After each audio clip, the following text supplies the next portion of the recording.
from Mad Science here, and I have a friend here, my cat Peeps. Hi buddy, say hi! Okay, anyways. And if you watched my video about viruses, I mentioned that today's topic was going to be all about vaccines.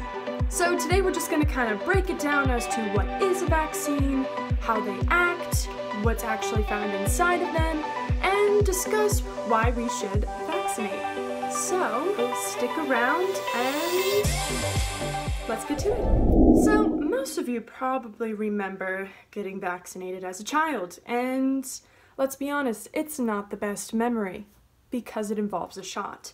And the talk of the town nowadays is all about finding a vaccine for COVID-19, which is very important because this is going to help contain this pandemic. However, vaccines are not new. They've actually been around since 1796, which was the first vaccine for smallpox created by Edward Jenner, who's kind of known as the founder of vaccinology.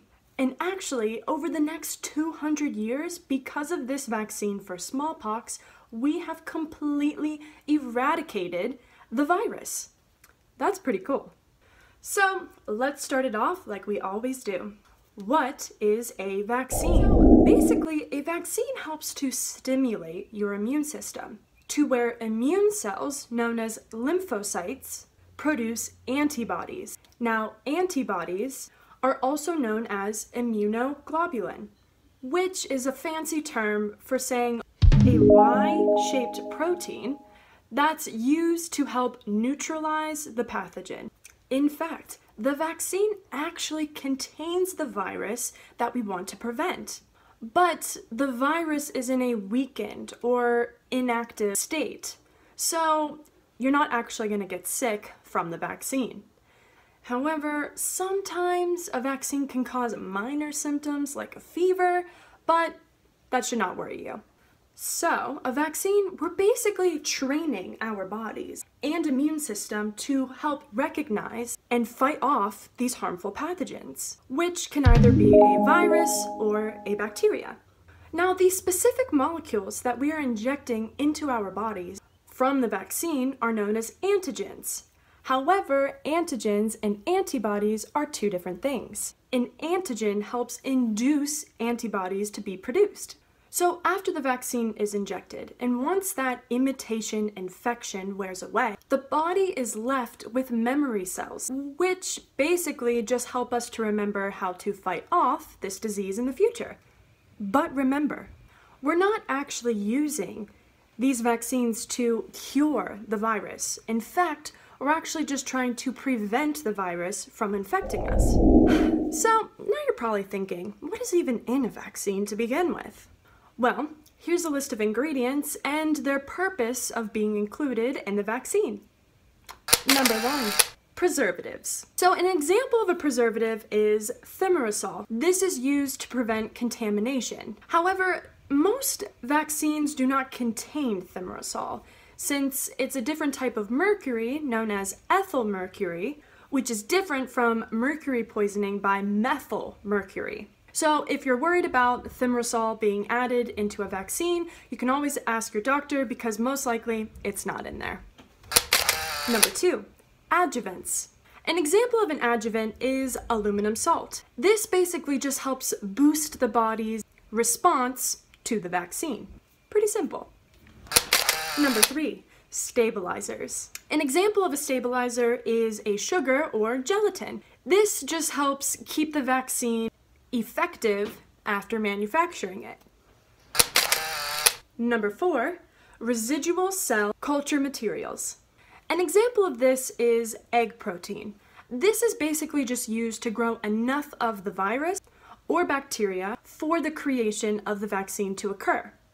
To note, egg protein is mainly used for viruses like influenza or yellow fever. However, new vaccines have been created that do not contain these egg proteins, just in case you have an egg allergy. Number 5, residual inactivating ingredients. Now, an example of this is formaldehyde. This basically just is used to help kill the virus or or to help inactivate those toxins during the creation of the vaccine. But to note, the formaldehyde used in this vaccine is at a very small amount. And we actually call that the formaldehyde is being diluted, where the concentration of it is actually being decreased so it's not harmful to the body. Number 6, residual antibodies. An example of this is neomycin. This basically is just used to help prevent contamination by bacteria during the formulation of the vaccine. So those are all of the ingredients found within a vaccine. And now that we kind of know what is a vaccine, how it acts, and what's actually inside, let's talk about why these are so important. So as people choose to no longer vaccinate and traveling is becoming even more popular, this can become a problem. So I want to show this picture here. This is provided by the CDC, which is the Centers for Disease Control and Prevention. And basically all it's trying to show you is if this photo here, which has a lot of people in blue that are not vaccinated and only a few who are vaccinated, when one person gets infected, basically the whole population, except for those vaccinated, will get infected. But as shown in the photo here, if most people are vaccinated and we only have a few who choose to not vaccinate, and one person gets infected, then there's a smaller chance that those not vaccinated will get infected, which shows that the spreading is contained. And this concept kind of goes as to what we're doing today with social distancing. Since we don't have a vaccine yet, we're using social distancing to kind of stop the spread of the infection. So that's all I have for you today. I hope you learned a little something about vaccines. And when the vaccine for COVID-19 becomes available, please consider getting it. It is very important because it's not just about your life, but it's about everyone else around you and protecting them and your loved ones. Just continue to spread positive vibes and try to smile through these hard times. So, with that being said, I want to send much love to my science lovers out there, and I will see you then.